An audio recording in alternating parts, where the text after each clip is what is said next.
Now we will discuss types of crystalline solid. Ionic solid, there are four types: ionic solid, metallic solid, covalent solid, and molecular solid. So we will differentiate all these in the form of these different points. First is the constituent particles. In ionic solids, the constituent particles are ions. Ions means positive or negatively charged. So ionic solids are made up of positive charge or a negative charge. Suppose example is NaCl. It is made up of sodium and has positive charge. Cl has negative charge. And second is metallic solid. In metallic solid, constant particles are metal atoms, or they have positive charge, metal atoms. In covalent solids, the constant particles are non-metals, or in molecular solids, the constant particles are molecules. The molecular solids are polar, non-polar, and they have hydrogen bonds. Second, force of attraction. In ionic solids, there are electrostatic force of attraction और coulombic force, यानी positive और negative ions जो होते हैं, electrostatic force of attraction होता है उनके बीच में.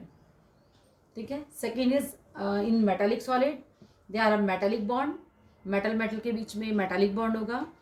और कोवलेंट सॉलिड मीन्स इनमें फोर्स जो होता है कोवलेंट बॉन्ड होता है, बिकॉज इन कोवलेंट सॉलिड में नॉन मेटल के बीच में होगा, और they are formed by the mutual sharing of electron. In molecular solids the force is van der Waals force, यानी dipole dipole interaction, London force. In ionic solids, the melting and boiling point of ionic solids are very high, and metallic solid it is high, but in covalent solids, in some cases it is very high. For example, silicon carbides, diamond. Next, in molecular solid, the melting and boiling point is low. Next point is physical nature. So ionic solids are hard and brittle, and metallic solids hard but malleable and ductile. Covalent solids hard भी हैं और soft भी हैं. Hard जो है आपका diamond हो गया, डायमंड बहुत ज़्यादा हार्ड है. सिलिकॉन कार्बाइड हो गया, सिलिका हो गया. और मॉलिक्यूलर सॉलिड्स में आपके किस टाइप के हैं, इनमें सॉफ्ट, जैसे polar molecules are soft, non polar molecule also soft, and जिनके बीच में हाइड्रोजन बॉन्ड है वो कैसे होंगे, हार्ड होंगे. Now the fifth point is electrical conductivity. जो आयनिक सॉलिड्स होते हैं they are insulator in solid form, but they are good conductor in molten और एक्वस फॉर्म. सॉलिड में कंडक्ट नहीं करते इलेक्ट्रिसिटी को, बट मॉल्टन फॉर्म में और एक्वस फॉर्म में कंडक्ट करते हैं. मेटालिक सॉलिड गुड कंडक्टर होते हैं हीट एंड इलेक्ट्रिसिटी के, क्योंकि मेटल से है. मेटालिक सॉलिड में कौन से आते हैं, मेटल्स वाले आते हैं ना, मेटल एटम के. In covalent solids, they are insulator, except graphite. Graphite is a good conductor of electricity. Next, in molecular solid, कैसे होंगे, insulator में आएंगे.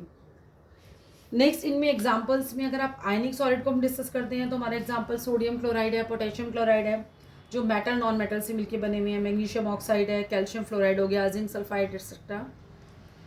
इन मेटेलिक सॉलिड्स में आते हैं copper, iron, silver.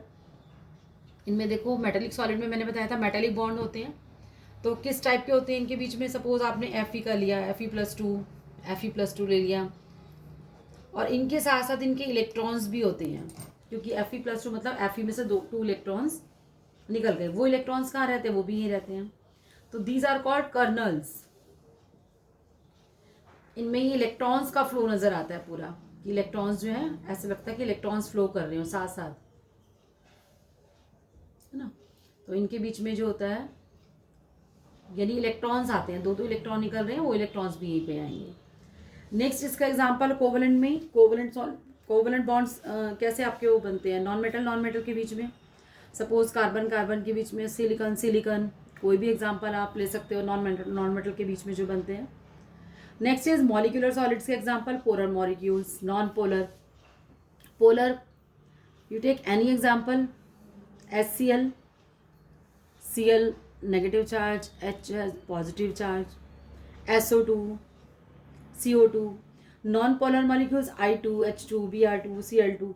And hydrogen bond के एग्जाम्पल में आप कुछ भी ले सकते हैं. H2 हो गया, सपोज आपने NH3 मॉलिक्यूल ले लिया. तो these are the types of crystalline solid, जो मेनली हमने पढ़ना है वो कौन सा पढ़ना है आपका, आयनिक सॉलिड। तो आयनिक सॉलिड को हमने पूरा जो है क्लियरली डिस्कस करना है।